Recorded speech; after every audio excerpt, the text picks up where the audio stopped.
So while a lot of Capitol Hill, of course, was focused over these last 48 hours on that issue, guess what? We're just learning now about something else related to January 6th. Somebody showed up, virtually, I think, to speak with members of the January 6th committee. The former president's son, Donald Trump Jr. Happened voluntarily, happened over Zoom yesterday, a couple of hours. A source is telling our team that the discussion was, quote, pretty uneventful, in their words. No word yet from Trump Jr. or from the committee. But I want to bring in one of the folks who is reporting this out for us for NBC News, John Allen. Hi, John. Pretty uneventful for Don Jr. The committee had been wanting to talk to him for a while now. So it's significant that he showed up to testify about what was going up, what was going down with his father on the days before and on the insurrection. Yeah, and it's absolutely his side saying that it was pretty uneventful. We'll see what the committee has to say at some point.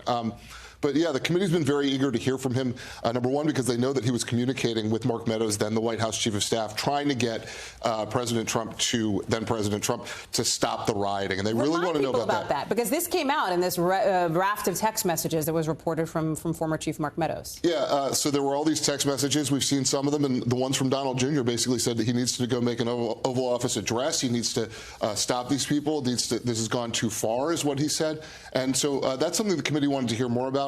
Not just that, Donald Trump Jr. is very close to his father, very close to the base.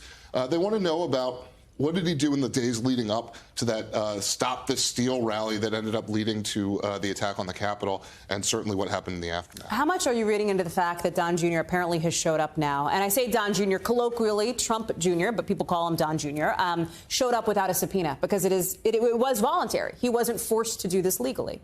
Yeah, I mean, it would be interesting to see what he actually answered. One of the favorite answers One of the favorite answers of all of these people is, I don't recall. And we know from having talked to members, I've been talking to members on this committee for several months now, I guess since it was established.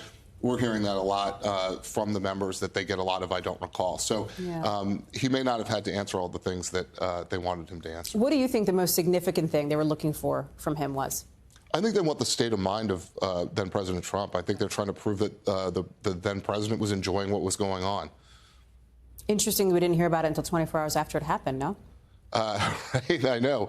It is interesting that it took a little while. And as you pointed out, it happened while this huge hubbub was going on over the abortion decision, the pending abortion decision from the Supreme Court. John Allen, thank you for staying on top of that. Thanks for working your sources all the way right up until we came on the air. This was developing just right before we started the show. Thanks, Hallie. Thank you, sir. Thanks for watching our YouTube channel. Follow today's top stories and breaking news by downloading the NBC News app.